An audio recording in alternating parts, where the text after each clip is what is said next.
The B movie uses various techniques that are a little analogous to hypnotism.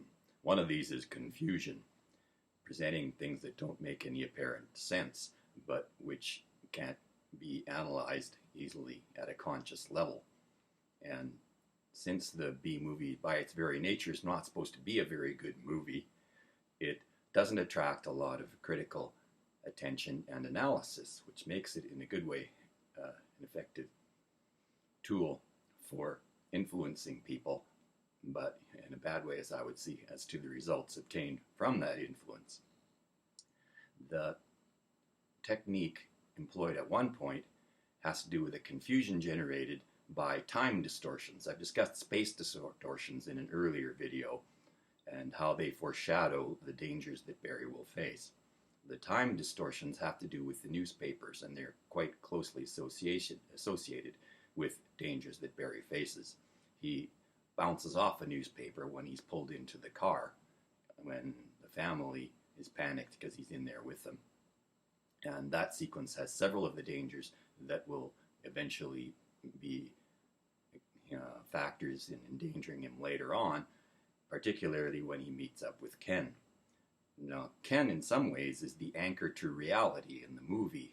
His resume brochure has dates on it, time spans that seem to span from one year to another, multiple ones. They go from 2004 to 2005, 5 to 6, and then 2006 dash, which probably means 2007, which gives us one indication that the movie is meant to take place in 2007, just before the climactic confrontation in terms of danger between Barry and Ken.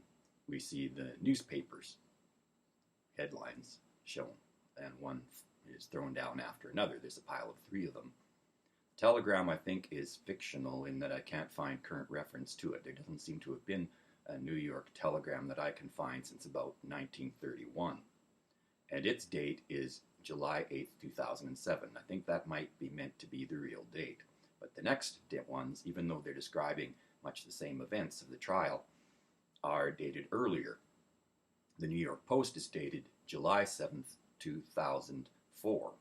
And the Daily Variety is dated March 3rd, 2005, even though they're all supposed to refer to the same events. So you have past references to something that's supposed to have occurred 2 or 3 years later.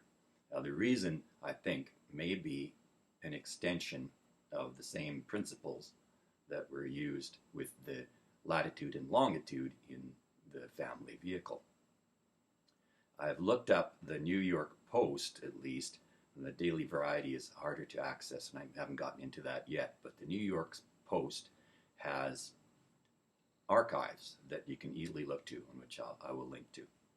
And on July 7th, 2004, there are multiple articles out in the Post. Some of them seem to relate a little bit to the topics of the movie, in that there were articles about the presidential race and one about a very successful lawyer who'd won a lot of cases. But the one that stood out for me was the one that linked Italian Vogue to tennis, because right after the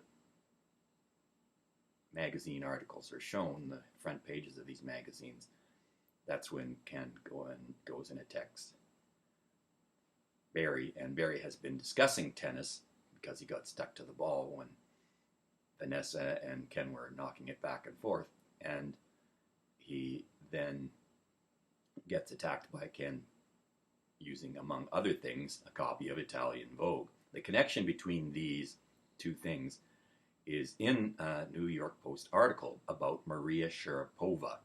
Maria Sharapova is someone who became renowned not only for winning the occasional Grand Slam tournament, but for her marketing and advertising saleability. She's practically she's a huge success in selling products and getting attention.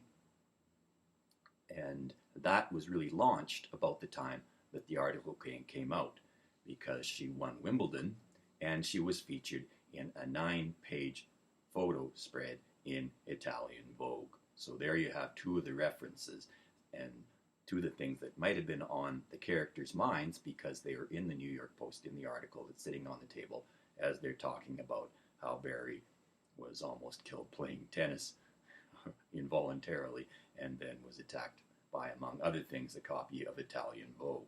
Virtually all the things that Barry is threatened by are foreshadowed and or happen multiple times. One of the big ones being water under pressure, because he's first hit by rain coming out of the family vehicle, then he's hit by a sprayer on the windshield of a truck, and then Ken turns up the shower control to a setting labeled as lethal, which ought not to exist.